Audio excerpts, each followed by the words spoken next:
CA को भी लागू कर दिया है 2024 के चुनाव के पहले, क्या कहेंगे? देखिए, इस वक्त जो है देश में सबसे बड़ा मुद्दा बेरोजगारी का।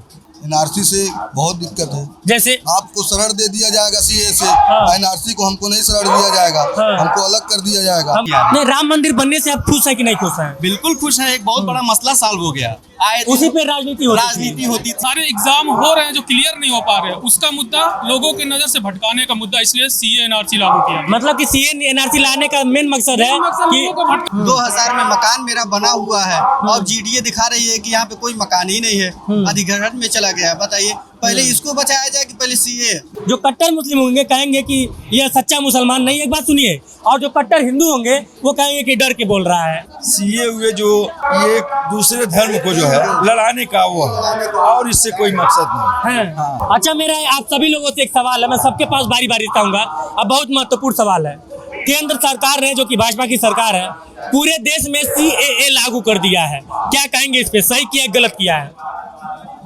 अब देखिए, मामला ये है, हाँ, सीए हुए जो ये एक दूसरे धर्म को जो है लड़ाने का वो है, और इससे कोई मकसद नहीं है। हाँ। एक दूसरे को लड़ाने के लिए। ये चुनाव नहीं रहता तो ये आता भी नहीं सीए।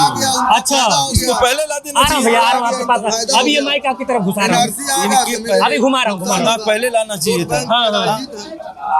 मतलब ये सही हुआ कि नहीं सही हुआ? अब देखिए, सरकार कोई भी काम करती है अपना समझ के, अपने हिसाब से सही करती है। हाँ। अब सही और गलत हमारे और आपका दृष्टिकोण है। अब ये चुनाव आ रहा है 24 का। भाई साहब, क्या कहेंगे आप? ये सही है, लेकिन एनआरसी ना आए तो सही है। हाँ, सीए कैसे सही है? एनआरसी से क्या दिक्कत है? एनआरसी से बहुत दिक्कत है। जैसे आपको शरण दे दिया जाएगा सीए से, हाँ। एनआरसी को हमको नहीं शरण दिया जाएगा, हाँ। हमको अलग कर दिया जाएगा, हमको नहीं, मुसलमानों को। मुसलमानों को। हाँ। हाँ, सही है। तो आप चाहते हैं कि जो है बांग्लादेश और रोहिंग्या के जो मुसलमान हैं उनको बसा दिया जाए? बिल्कुल, जो पहले से है गणना करें। हाँ। जो पहले से रह गए 20 साल 25 साल से, नहीं, उनको रखा जो जाए। जो हाल फिलहाल में 5-10 साल 15 साल में आए हाँ, हैं, जो आए उनको रखा जाए। उनको रखा जाए। और जो मतलब जो पहले से वो भी रहे और जो और इधर आए क्या, वो भी नए रहे। नए लोगों को ना रखा जाए। हाँ, नहीं, नए लोगों में 1-5-10 साल पहले जो आए हैं उनको ना रखा जाए, रखा जाए, उनको रखा जाए। और उनका देखा जाए, हाँ। ताकि उनको जगह दिया जाए, उनको यहाँ का नागरिकता दिया जाए। हाँ, उसके बाद से हमेशा के लिए रखा जाए। क्या कहेंगे सर आप? ये जो सीए आया, सीए पे बात नहीं करेंगे सर। सीए मान लिए रह के क्या करेगा जब हमारा घर ही उजड़ जाएगा? तो सबसे बड़ी बात तो यही है।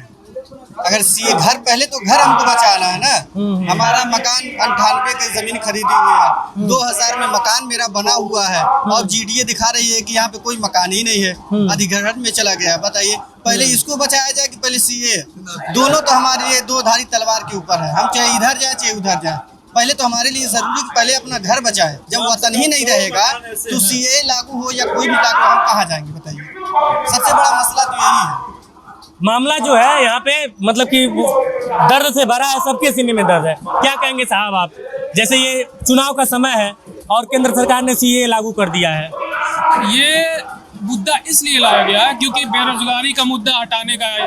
ठीक है, पेपर लीक हो रहे हैं एग्जाम में, ये सारी चीजें, बहुत सारी मतलब जो बेरोजगारी सबसे बड़ा मुद्दा है, उस चीज को हटाकर दूसरे तरफ ला रही, क्योंकि ये दो पक्ष है, हिंदू और मुस्लिम लाने वाला मुद्दा है ये जो सीए एनआरसी किया गया। ठीक है, तो सरकार यही चाह रही कि मेन मुद्दा जो है विकास का और रोजगार का, और जो सारे एग्जाम हो रहे हैं जो क्लियर नहीं हो पा रहे हैं, उसका मुद्दा लोगों के नजर से भटकाने का मुद्दा, इसलिए सीए एनआरसी लागू किया। मतलब कि सीए एनआरसी लाने का मेन मकसद है कि लोगों को भटकाने का। अच्छा, सीधा मसला यही है। भैया क्या कहेंगे आप इसके ऊपर? थोड़ा सा साइड हो जाइएगा। जैसे 2024 का चुनाव, और भाजपा जब चुनाव मतलब कि 19 का चुनाव लड़ रही थी, चाहे 14 का लड़ रही थी, तो उन्होंने एक एजेंडा तय किया, जैसे राम मंदिर का मुद्दा, धारा 370 का मुद्दा, सीए का मुद्दा, एनआरसी का मुद्दा। तो अब सारा मतलब कि राम मंदिर 370 सब सॉल्व करने के बाद जो है अब जो है वो सीए को भी लागू कर दिया है 2024 के चुनाव के पहले, क्या कहेंगे? देखिए, इस वक्त जो है देश में सबसे बड़ा मुद्दा बेरोजगारी का। जो हमारे युवा हैं, इनको सबसे ज़्यादा ज़रूरत रोजगार की है, जिससे इनका परिवार चले, इनका पेट चले। सीए लागू हो ठीक है, लेकिन सबसे पहले रोजगार, इस पे फोकस करना चाहिए। दूसरा चीज़ धारा 370, इससे हमारा पेट नहीं भरने वाला है। राम मंदिर, इससे हमारा पेट नहीं भरने वाला। मंदिर और नहीं, राम मंदिर से तो वो दावा है कि कई गरीब मतलब कि वहाँ पे जब पर्यटन स्थल के रूप में विकसित होगा, जिले की आप बात कर रहे हैं ना, पूरे उत्तर प्रदेश की बात मैं कर रहा हूँ, पूरे फ्लाइट की इकोनॉमी, मतलब कि वहाँ पे जब यातायात होगा, वहाँ पे तमाम बिजनेस होंगे, तो एक मतलब कि लगभग 100-200 किलोमीटर का एरिया वो कवर करेगा कि नहीं कवर करेगा? करेगा, ठीक है, लेकिन उत्तर प्रदेश इतना छोटा नहीं है सर। हाँ। उत्तर प्रदेश बहुत बड़ा है। स्टेडियम बना रहे हैं, इस बात की खुशी है, चलिए स्टेडियम बन रहा है, यहाँ रोजगार लोगों को मिलेगा, लेकिन इस सरकार को सबसे पहले फोकस करना चाहिए रोजगार पे। पेपर लीक, पेपर लीक सबसे बड़ा मुद्दा है। वैकेंसियां आ नहीं रही हैं, तैयारी कर रहे हैं।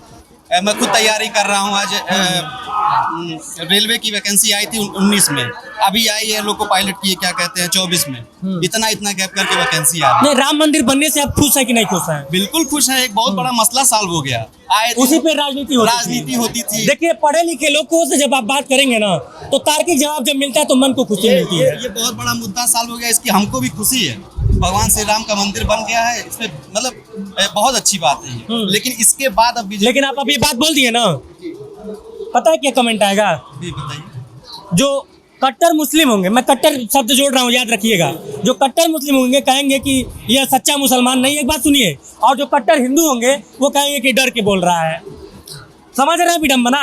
डर सिर्फ भैया सच्चाई बोल रहा हूँ, सही है ना? डर सिर्फ अल्लाह का है, और सिर्फ मैं अल्लाह से डरता हूँ। विडम्बना की बात मैं किया हूँ। जो हमारे समाज में लोग हैं, ये समाज है, लोग बहुत कुछ कहेंगे, कुछ अच्छा बोलेंगे, कुछ बुरा बोलेंगे, इससे कोई फर्क नहीं पड़ता है। योगी जी को बहुत लोग गाली देते हैं, बहुत लोग महाराज जी भी बोलते हैं, तो वैसा ही मैं भी हूँ, इससे कोई फर्क नहीं पड़ता। सही है, सही है। तो ये समझिए कि ये सीए का मुद्दा, एनआरसी का मुद्दा, और हाल फिलहाल में यहाँ पे अब रवि किशन के लिए मुहिम छेड़ दिया गया है।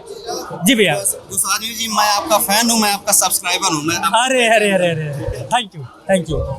तो सब मिला जुला के यह जो मुद्दा है वह रवि किशन चुनाव गोरखपुर सदर से लड़ रहे हैं, उनके लिए चुनाव प्रचार प्रसार शुरू हो गया है। योगी जी जनसभा कर रहे हैं। रवि किशन का व्यक्तिगत काम उनके संसदीय क्षेत्र में कितना है, क्या है, सबसे बड़ा सवाल यह, क्या इस मुद्दे पर जनता वोट करेगी, क्या इस मुद्दे पर वोटिंग करते समय जनता का ध्यान जाएगा, और दूसरा सबसे बड़ा सवाल यह कि क्या इस बार भी योगी, मोदी, अखिलेश, मायावती जो बड़े चेहरे हैं उनके नाम पे वोटिंग किया जाएगा। यह देखने, सुनने, समझने का, विचारने का विषय है। दूसरी बात कि इस बार जब साहब वोट देने जाइएगा, मैं हर वीडियो में आपसे निवेदन करता हूँ, इस वीडियो में भी कर रहा हूँ, अपने गांव के बगल वाला सरकारी अस्पताल, सरकारी स्कूल, सड़क, नाला, खड़ंजा, भ्रष्ट अधिकारी, इनके बारे में जब सोच लीजिएगा तब जाइएगा और वोट दे के आइएगा। अगर आपको नेता सही ना मिले तो नोटा दबा दीजिएगा। यह मेरा छोटा सा निवेदन रहेगा। जय हिंद।